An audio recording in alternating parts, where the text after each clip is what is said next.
90 ఏళ్ల ఘన చరిత్ర కలిగిన హిందూ కళాశాల 1935లో డాక్టర్ సర్వేపల్లి రాధాకృష్ణన్ గారి చేత స్థాపితమైనటువంటి కళాశాలలో 90 సంవత్సరాలుగా ఉన్న కళాశాలలో 50 సంవత్సరాల అనుభవం, 50 సంవత్సరాల సహచర్యం ఈ కళాశాలతో శ్రీ మాధవపతి రాధాకృష్ణమూర్తి గారు ఉంది. శ్రీ మాధవపతి రాధాకృష్ణమూర్తి గారు 4/7/1924లో జన్మించారు. వారు తర్వాత 2008లో పరమపదించారు. సో ఇవాటికి ఈ 24/7/2025కి 100 సంవత్సరాలైంది. దాన్ని మేము కళాశాల అంటే పాలక మండలి, అలాగే వారి కుటుంబ సభ్యులు అందరం కలిసి వారి యొక్క శత జయంతి ఉత్సవాలని వాళ్ళు నిర్వహించడం జరిగింది.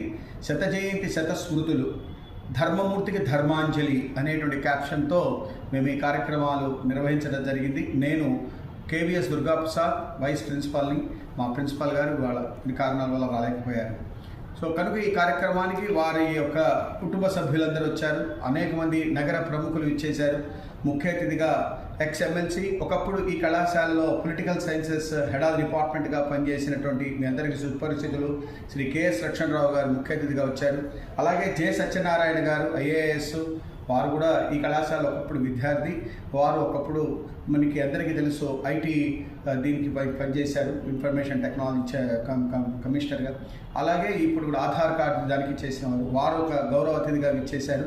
అలాగే గబ్బిడి శివరామకృష్ణ ప్రసాద్ గారు Hindu college high schools council president, వారు అధ్యక్షత వహించారు. అలాగే సిహెచ్ రామకృష్ణమూర్తి గారు, చెరువు రామకృష్ణమూర్తి గారు ఈ కళాశాల కార్యదర్శి అండ్ కరెస్పాండెంట్, వారు కూడా విచ్చేసి ఉన్నారు.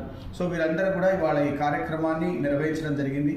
వారి కుటుంబీకులు కళాశాలకి ఒక 5 లక్షల రూపాయలు డొనేషన్ చేశారు. అది వచ్చిన దాని వడ్డీతో ఈ కళాశాలలో అనేటెడ్గా నాన్ టీచింగ్గా ఉన్నటువంటి వ్యక్తులకి దాని ప్రతి ఏడాది ఇచ్చేటట్టుగా, వితరణ చేసేటట్టుగా వారు రూపకల్పన చేశారు.